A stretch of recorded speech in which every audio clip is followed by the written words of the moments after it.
when it comes to building the community and deciding to, not market to the community directly and instead, sell to businesses, sell the audience to businesses, what exactly does that mean? And like, how did you go about that? Like, so I had to find a way. One, I had to become the largest community of dads in Austin. That was number one goal.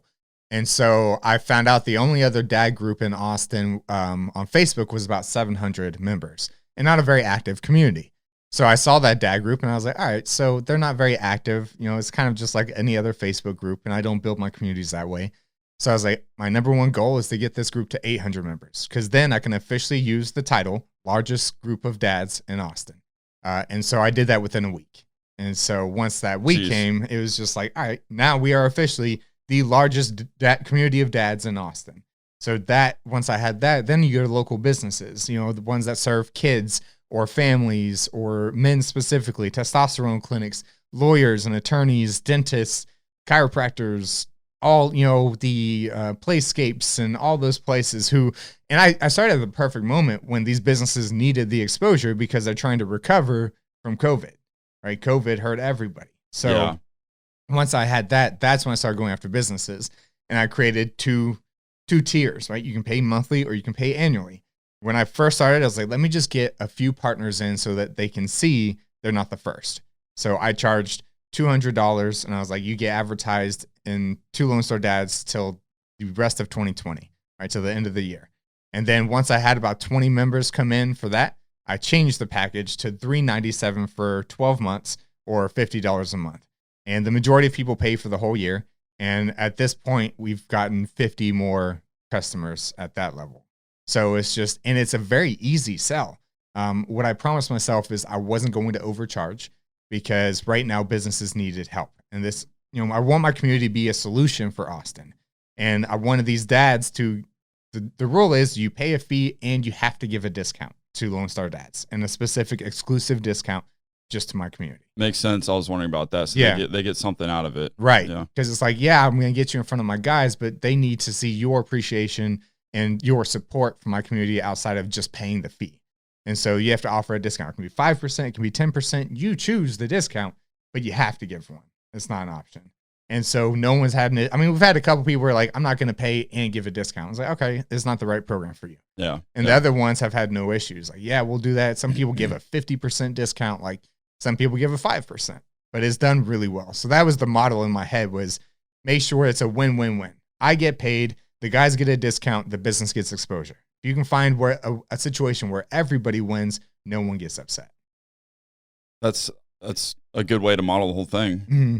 So when you build the community, it was like prime COVID time, right? Right. 3 months ago.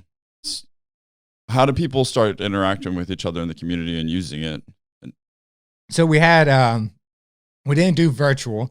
We followed the rules of the county, right? But we did, we went to places where we were wearing masks, or we did outdoor things, right? Because outdoors, you can have that social distancing. You can keep your space. We did archery events. We did a happy hour, like a launch party at a bar on 6th Street the night before they shut down bars again. And so that upset some people. Well, one person in particular who got really upset because we did a happy hour. But the way I explained it to all my people, some of my guys won't leave the house. Some of them will, right? It's purely optional. We follow the standards that are given by the city and county, wherever we're holding the events. But it's up to them. You're a grown man. You can choose whether you want to attend the event or not. You have to decide what's safe for you. I don't mind being out and around people because I'm not around older people. Mm-hmm. I'm not around anyone that's at risk as far as health-wise.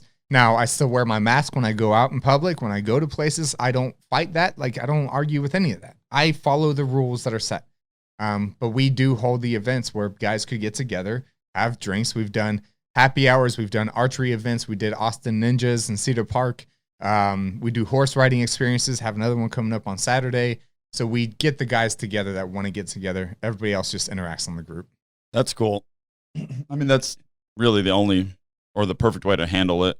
That's my approach too. It's like, I was wondering if you're going to have trouble with that, because you know how it is. COVID's almost kind of like politicized in a way. I mean, you've got this side, you've got that side. people get angry because these people are going to do this stuff, but then the people that are doing this stuff are like, well, we're following the guidelines, we're allowed to do this. Mm-hmm.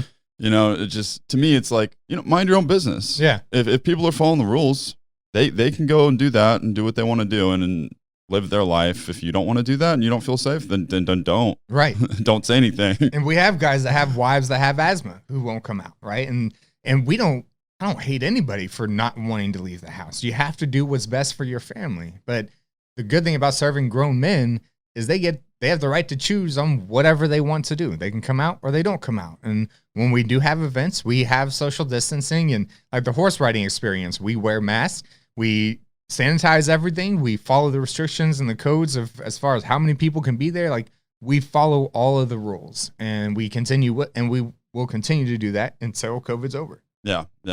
So with the events and stuff like that, do you let the community come up with those things? Did you maybe start coming up with those on your own first and then let people take it from there? Or are you making all of them? So I came up with the first ones to kind of get the group going. Mm-hmm. Normally it's our supporting partners. So our advertisers, we don't call advertisers. They're called supporting partners because they're partners supporting Lone Star Dads. And it just sounds less dirty. You know, Mm-hmm. it like less advertiser just sounds dirty, but supporting partner sounds positive. Mm-hmm. And so it's our supporting partners who will put on events at their locations. Like we have one coming up on the 19th, Salt and Thyme Butcher. They have a cafe. And so we're going to do like a little happy hour at their location, following social distancing rules and everything else. But sometimes it will be our partner. Sometimes it's me, right? The horse riding experience. My wife is a barrel racer in the rodeo. We have horses.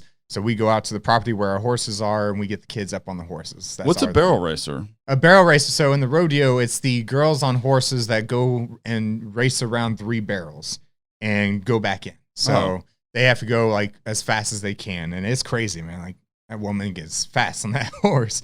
And I'm a city boy, right? So I know as a city guy, if I wouldn't have been introduced to the country, I would have loved for my kids to go see a horse for the first time or ride a horse. My kids have been raised around it. But for city kids, it's a cool experience. And the dads get to be around each other, right? And get to meet other dads that have similar mindsets or same age kids. Or for the longest time, it's always been the women set the play dates, right? And the men get dragged into it. That's right? true. So this is different. This is the men having the play dates and getting the opportunities to meet other men without being dragged into your wife's friend and introducing to your wife's friend's husband. Right. And hoping that you get along. This is different. So it kind of changes the dynamic. Mm-hmm.